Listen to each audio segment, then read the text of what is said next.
Hai teman-teman, kembali lagi di channel Pendapat Joseph. Singkat video review Astro melawan Esbjerg. Singkat saja videonya, kita buat persingkat. Esbjerg pakai 3-4-2-1 pusat serangan ya. Zanelli bersaudara sama Michael Baidoo. Michael Baidoo sebagai penggerak playmaker 1, Zanelli yang di belakang itu sebagai playmaker, gelandang bertahan yang lebih ke dalam distrik.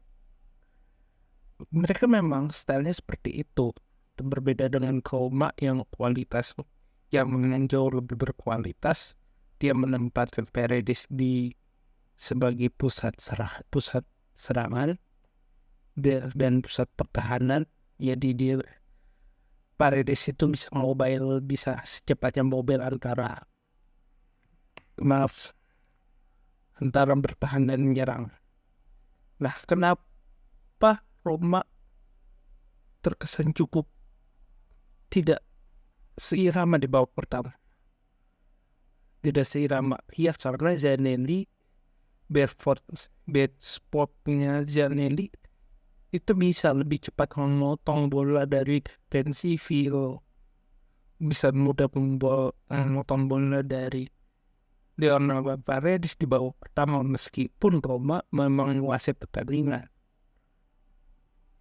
Bola dari Celik itu bisa cut dari fase kedua. Jadi setelah posisi penyerang Roma, dia bola rebut pindah ke posisi bertahan Roma, ke formasi bertahan. Itu tidak secepat formasi adaptifnya si Esbjerg. Yes, kembali lagi ke pendapat saya di review. Kondisi Roma bisa kalah itu cuma ada 2 sampai 3 faktor. 3 faktor. 1 karena kurang mempelajari lawan, 2 adalah kondisi iklim, 3 itu kondisi lapangan. Nah, yang bermain itu di 2 kondisi tidak benar-benar menganggap semua lawan berbahaya, menyebabkan Roma terlambat untuk menyadari beberapa perubahan mesti diadaptasi. Paredes paling banyak meskipun Pensivil sering kehilangan bola atau kehilangan bola, karena Paredes adalah sebagai levernya permainan. Jadi dia tidak sering memberitahu kapan treatmentnya bertahan dan menyerang. Hal itu juga berimplikasi bagaimana posisinya Dika sering kerepotan dalam memotong bola dari misalnya serangan tiba-tiba dari Baidoo, Zanelli yang menyerang, bahkan si Hussein seperti saya serangannya balik semuanya selesai di sana. Nah, di babak kedua tuh lebih atraktif. Roma lebih meminta pemainnya. Paredes lebih bisa mengatur irama, bagaimana seluruh pertahanan diserahkan pada Generoso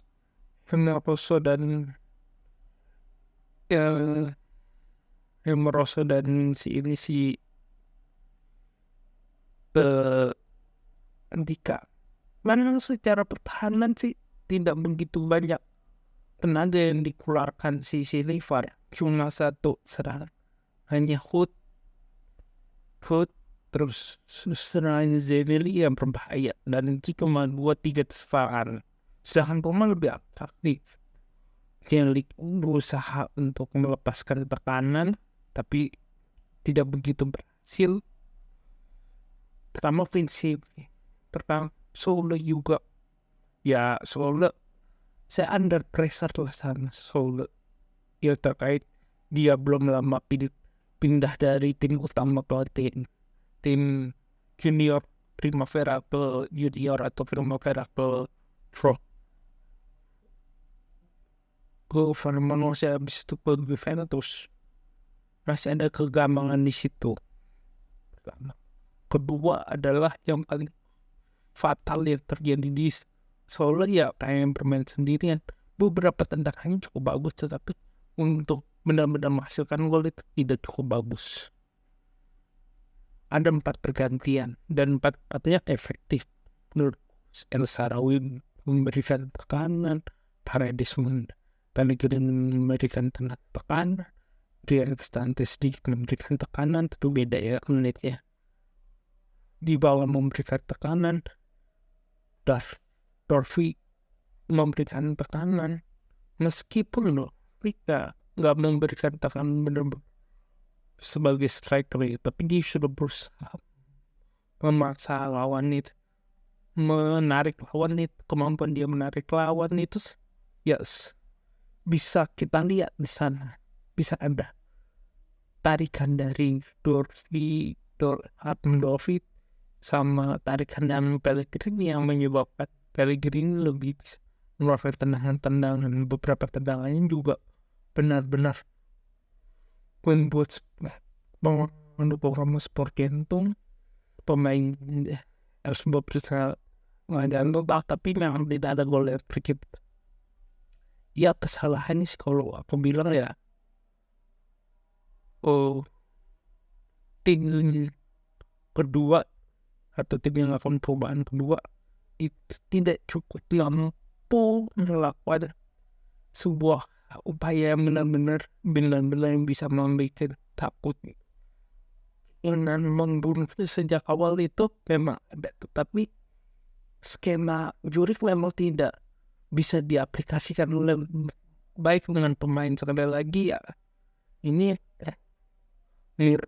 kesalahannya Paredes kalau bagi saya, karena dia sebagai kapten, dia sebagai gelandang tengah ataupun juga gelandang bertahan, harusnya dia bisa memberikan feedback lebih, karena rekannya PSV masih muda, harusnya dia bisa memberikan lebih ketimbang gelandang-gelandang yang lain. Seperti karena mengatakan Brian Cristante itu bikin nggak guna.